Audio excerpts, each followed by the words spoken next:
Go ahead. What happened with Trent Williams there at the end? Do you know? I didn't see it. They said he just clipped hip or knee or something, and we got him out. Didn't seem overly concerned, but we got to look at him when we get inside. You said hip or knee? Yeah. You know what the structure is going to be for Thursday and Friday as far as which groups are going against the other groups in the other team? No, and especially when practicing against another team, I'll decide that based off how practice goes. I'm a lot more into the practices when you scrimmage than the actual game. So you see what you cover with the other team over 2 days, and then you kind of plan your reps accordingly to that. Nick Bosa won't practice this week, but will he start in team drills next week? That's what we're hoping for. I think if we stay on track, I think we'll see him next week. Juwan Jennings is a guy who didn't really light up the combine or anything, but when he's on tape, he just keeps making plays. How did you kind of separate those two things? You're looking to balance to draft and what you see from practice field so far? Similar to what you saw on his college tape. He was a really good college football player. You could tell how much he enjoys playing the game, how good his hands were, how physical he plays. Didn't light up the combine or anything, which we messed with him over.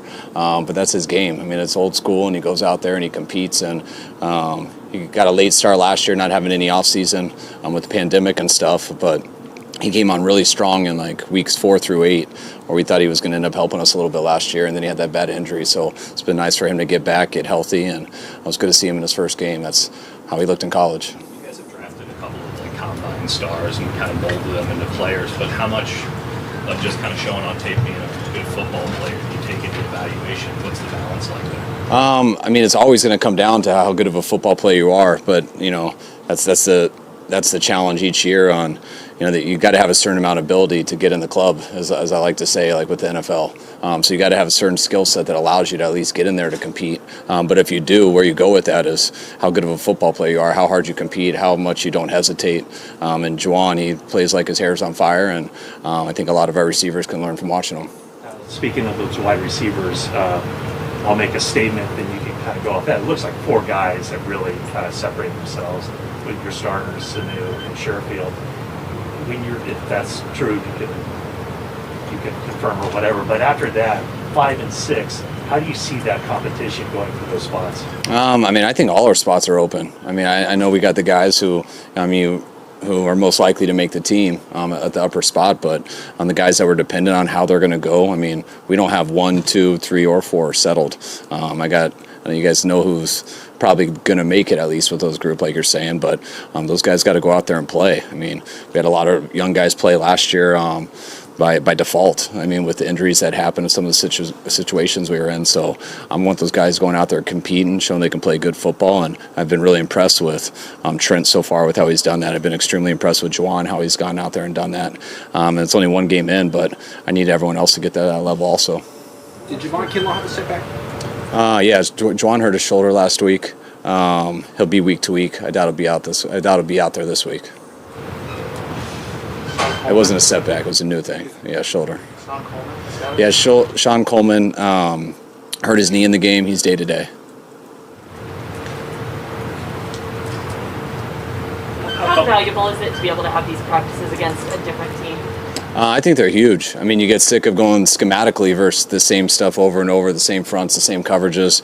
I also think you get sick of going against the same guys too, and especially the players with that. So to be able to go out there and you have similar practices, but you get all new fronts, all new coverages, which takes people time to adjust to, and being able to do that without having to card up a period and stuff like that, which you start doing in week 1, I think is a huge advantage. And you can't generate everything in games either. Stuff you hope happens doesn't always happen, and you can make sure you do that in practice, and when you're doing it against another team, I think that's why I put more into that than the game. Dan Brunskill's backing up at a couple of different spots, and then obviously starting at right guard. Do you have any concerns right now about the depth at offensive line? First to second unit? No, I've been pretty. I feel as we're as deep as we've been. You have Dan Brunskill who's played every position on the field for us. He's come in earned his way as a backup. Got to start a lot of games last year at right guard, I believe, then center. But Dan's shown that he can start in this league. He's shown that he can play all the positions, and we're trying to figure out who our best 5 are. When you have a guy like Dan, he doesn't have to be pigeonholed into one spot, so it allows us truly to pick our best 5, and we're trying to figure that out, where we're going to put our backup tackles, where we got our backup inside players, and who's going to be those starting inside three also. How do you think McKivitz played on Saturday? I think it was good to get him out there to play some. Like guys that we haven't had doing that. Watching him play in a game, I thought he's improved from where he was at last year at when he ended football. But I still want him to keep taking steps forward and keep getting better. Did Jalen Hurd have a setback? No, he didn't have a setback. I think you guys know the deal with him. He goes out, does individual. We try to look into his knee, and I know that he didn't finish today. It means his knee was bothering him. Hopefully he'll have a bigger day tomorrow, and hopefully he'll get more in the practice in the Chargers. Did Sudfeld and DeRozan get any 11 on 11 stuff out there? I don't think they did. Today was a hard day because half your team, the ones who played only had 9 reps almost, just for a guess for all of them. And then a lot of ones didn't play. So some of the ones have had 3 days off. So it's real important to go out there and get a practice for those guys. But some of the 2s and some of the 3s are less than 48 hours away from playing. So you're trying to balance that out. Ones had to do it. Some of the 2s needed it. But we didn't have any reps for 3s today. What is it playing with Sudfeld, and why didn't he play in the first game? Just because you can't play all 4 guys, so we take turns doing it. I wanted to make sure Josh got some playing time. I didn't want him to go in one series and then put the other one in, so he got the majority of that. So the next time that we get to our 3rd guy, that'll be Nate. Take 2 more yards. How is Alfredo Gutierrez doing? What's that? How is Alfredo Gutierrez doing? He's balling. He's representing Mexico well. He's doing a good job. We've enjoyed him here. It's been nice. He's a big guy. I think he's getting used to what we do. Asking him to do some of the run blocking stuff's been new for him. But he looks like he belongs, and hopefully he'll get some playing time in there eventually. But I've enjoyed having him. Anything else? Watkins, is he going on IR? Yes. Yeah. So that's 85 right there. I believe so. Yeah. I think we need one more by tomorrow. Your guys' math's probably better. You had a head start at it, but I think we got to get one more by tomorrow, possibly 2. Include Webster? Yes. Yeah, Webster was let go this morning. You guys good? Cool. All right, guys. Thanks.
Thank you for asking. Appreciate it. Yeah, what was it like Saturday night? How much fun you have out there?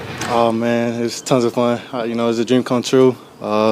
First game in the books, and just all glory to God for that. Because without Him, I want to be here for sure. So, thank you. You know, I mean, when we talked to you right after the draft, you talked about being a special teamer, you know, Pro Bowl as a rookie, all that. Are you thinking now starting job? You know me. Honestly, I'm still trying to just get on the 53-man roster, and for me, I just want to help the team. So, any way possible, whether it's special teams, helping the guys out, just giving them looks. Just want to do my job and do my role. You know, I think that was a big part of my mindset coming in was just help the team out. And if it was on special teams, I want to make that work as much as possible for sure. So. They play early in the game where they gave the ball to Tyreek Hill and he was running toward the sideline. Is that a good kind of welcome to the NFL moment for you? Just the speed that he showed getting out there? Oh yeah, no doubt. No, he's a tremendous player, and being able to go against like that and Patrick Mahomes and Travis Kelce right off the bat is just a blessing. You know, I think you almost got to pinch yourself and realize, you know, where you're at and what stadium you're in and the tradition behind everything. So being able to go against him was definitely a blessing for sure. So. On that play, you did take a good angle for the tackle. Has that been an adjustment in moving to the NFL, having to calculate new angles on the field because it is faster? Oh, no doubt. Like, yeah, I think Coach DB really he really speaks high volume of like just tracking. You know, I think that's you just tracking that hip and making sure you're trying to take really good angles. Going up against speed like that, I had to readjust, you know, and learn from it. But hopefully, I'll just do better the next time for sure. So. All right, thank you, Sean Owen. Thank you guys. Thanks.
How you guys doing? Good. You made a couple plays on Saturday night that seemed you got really pumped up about, proud of. And just what was that game like, and what's the transition like? I mean, all the games are fun, especially with the last 2 years for me being how they've been, just fighting my way to get on the field. I mean, you do realize how precious every moment is out there. Sometimes, I came into this league as a second-round pick, and as much of a blessing as that is, it sometimes shields you from the reality that is the experience of most guys in the NFL, that it is do or die and it's life or death every single time they get out there. I was the guy who was able to sit out preseason games, and now I'm the guy sitting on the sideline the first half, just itching to get my opportunity to go in the second. And I think that's the best place to be because you realize like every moment out there is precious.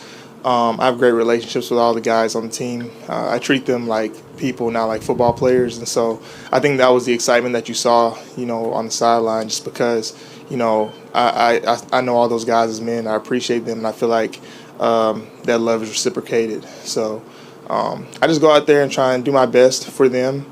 I have a great family, great support system at home. Both my parents are here, so I always want to make them proud. My wife, my 2 boys, they're both in Louisville right now. So I've got to lead 2 young men, so I want them to be able to go back and see how hard Dad played and how much he took his job seriously as an example for them. So it's a lot of things I have to be able to play for, so no shortage of motivation for me. Given what you just said about the last 2 years fighting for a roster spot, how long has this idea been sort of rattling around in your head? Like, maybe I can become a tight end. I would say, a couple years back, I mean, I was still with the Eagles probably the first time maybe the seed was kind of planted. I'm really good friends with a guy named Trey Burton. And at that time, I think Trey was floating around 235, 240. But I saw how much of an asset he was to our team as a special teamer, as a second tight end to Zach, as a route runner. And I realized that, because he was a willing blocker, he could actually hold his own inside. Sometimes you hear about, oh, hey, it's when you're in those trenches, it's so different. But then when you really watch the film, you get down there, you start to realize how much of it is about footwork, how much of it is about leverage and just technique, and how you can make up for maybe a lack of 30 pounds or 20 pounds compared to the guy on defense if you're just doing the right things all the time. And Trey was that example for me. So I kind of started thinking about it then. But you're stubborn. You grow up playing wide receiver, like I'm a receiver. But over time you realize, if you look at the game of basketball, it's going positionless, right? And football, I think, is headed that way in some assets too, where it's going to be a space where if you're a football player, that's where you can make the most bang for your buck. The more things you can do, special teams, offensive-wise. I mean, you at least look at guys like Travis Kelce. He gets a reverse. He'll throw a pass. He'll catch a shuffle pass for a touchdown, and then he'll go out there and be a great tight end. You look at, why is George, so heralded in this league? It's because he blocks like a left tackle, but he, plays receiver like a slot, So the more you can do, I think you're going to be able to create value for yourself long term. And I was like, well, if I can put on some pounds, I could probably do this. But I'd really say when it really cemented itself was I was watching the draft this past year. We'd gone through a whole OTA period. I didn't get any calls yet to go play receiver. I knew that I had respect from teams as a receiver because my agent would call teams. They say, hey, Jordan's on our list. But we know being on somebody's list and getting a boarding pass come visit are 2 totally different things. So I knew I had respect, but at the end of the day, I didn't have real interest. But we put out a couple fillers to some teams, some GMs, and say, hey, what do you think about the idea of if Jordan played tight end? I played slot most of my career. I'm used to being inside. I'm used to blocking guys in the run game, being a bigger receiver. And we actually got some good feedback. And that's all I really need, just a little bit of a chance. And when we reached out to a couple teams and said, what weight would you want Jordan at? They said, 235 to really take him seriously. My fighting weight at that point was 215. That's what I usually played at. And so I said, okay, well, and that was about the end of May because I watched the draft and I saw 6 receivers drafted in the first round that are going to be future number ones. I think all of them were under 6 foot. So I'm like, okay, the game's changing. But if the receiver position is going small, maybe the tight end position is too. And so I used the end of the month of May, probably the last week and a half of May, and the whole month of June to get to 235. So about a month and a little bit less than a month and a half. I put on around 18 to 20 pounds working out at the University of Louisville. I started working out with the college guys. You know how hard their work is. I feel like NFL guys in the offseason, they work to kind of maintain, but college players, they work to build. They're used to putting weight on those guys. I got a nutritionist out in Louisville, a guy named Pasha. He owns a company called Macro Man. I was eating 6 meals a day. I ate at 5:30, 8:30, 11:30, 2:30, 5:30, and then another snack at 8:30 every single day. And I was able to put on 20 pounds by July 4th. We talked to some teams. I went to a camp in San Diego called the Hub Camp, and we got in front of a couple more teams. They got to see me run with the weight. And then I worked out with the Jets. And before I actually was about to get on my flight back to Nashville, I had a flight at 7. It got delayed till 10. And then my agent called me at like 8:30 during that delay and said that the 49ers had talked to him. And I talked to Crowley, and he told me they were going to fly me in. And then I was able to come in and sign, and now here we are. So it's been a blessed ride. What has it been like coming into this tight end room? I mean, what better tight end room to come into? Like I said, you have the best, two, I guess, would you say dual threat tight end in the league, I guess. So you can just watch George in the run game and the pass game, and you're going to get an A-plus example of how to do everything that the tight end position is going to be asked to do. Then you've got a guy like Ross who, what I see a number one caliber tight end in Ross Dwelly. Just the way he handles his business. Whenever a play needs to be made, he makes it. So watching both of those guys, and also Ross, some people may consider him a little bit, small. He's like 240 something, but man, he plays so big, and so to be able to watch a guy like him, learn from him has been great. Charlie Warner, just a great young talent. I love playing with him. He's just a great guy too to be around. And then a couple guys too. I've played with Perkins back in Philly, and then I've gotten to learn Mike Cole pretty well too. And plus, obviously, Coach Imbo's one of the best tight end coaches. I think probably the best tight end coach in the league. And so to be able to come into a room like this, I know I made the right decision because I just believe things are working out the way they're supposed to, and I'm really excited about where it's going to go. What's the backstory on you working out at North Dakota State for that pro day? Like, how did that come about, and what did you see? What did you experience that day? There's not really too much of a backstory, honestly. Because Trey did 2 pro days, I don't think he could throw to the same receivers in the second pro day as he did the first. And I guess you're not going to have a destination wedding in North Dakota State, so it's kind of hard to get a bunch of guys to want to go there for anything, So they just needed receivers to go catch for Trey. And there weren't any that were like willing to, go to North Dakota State for some reason. And when my agent was talking to AP just about it, I think Adam just kind of mentioned we're having a hard time finding receivers for Trey to go catch from my second pro day. And my agent was like, oh, really? And so he got out the phone and called me. He's like, hey, you're going to go to North Dakota State and go catch for this guy.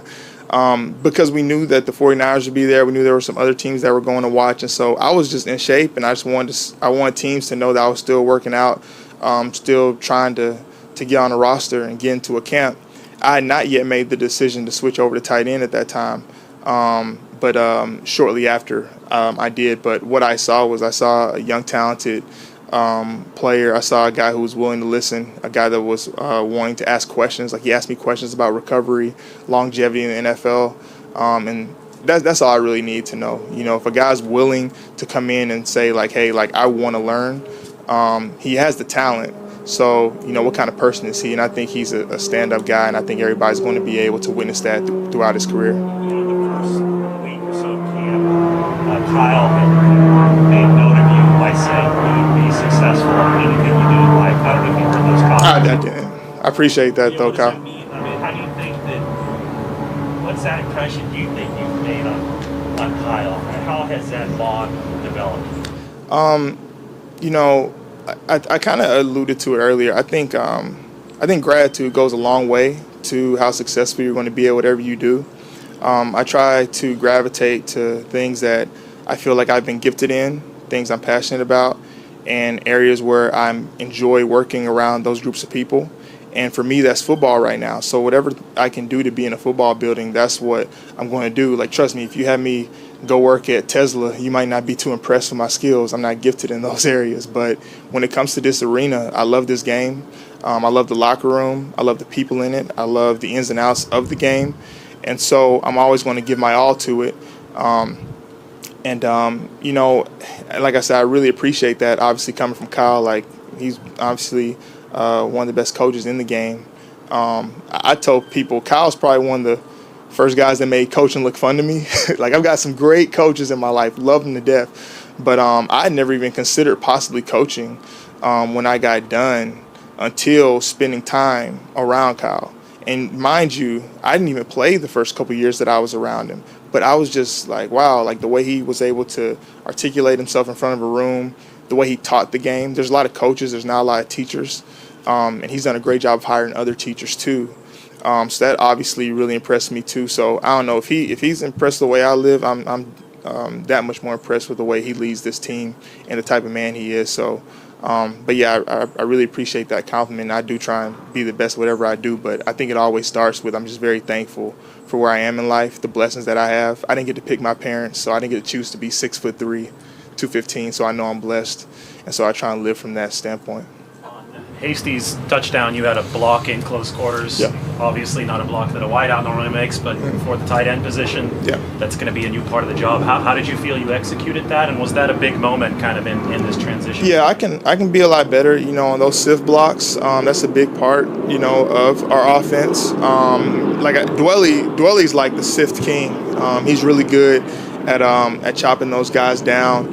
And being able to create holes for our backs. So, like, I'm doing my best right now. Really, I'm just playing on a ton of effort and want to. And we're going to clean some of that up because I feel like I could have gotten to that block even better if, you know, probably next time I get that opportunity. So, but yeah, you know, like I said, first game, first time out there. The biggest thing I wanted to do was show that I was running on tape. If I got the ball in my hands, I wanted to show the physicality that tight end plays with. And I wanted to be on top of my assignments. So I did end up having one mental error as far as the penalty, so I was pretty upset about that. But it's things to build off of, and I just try not to make the same mistake twice.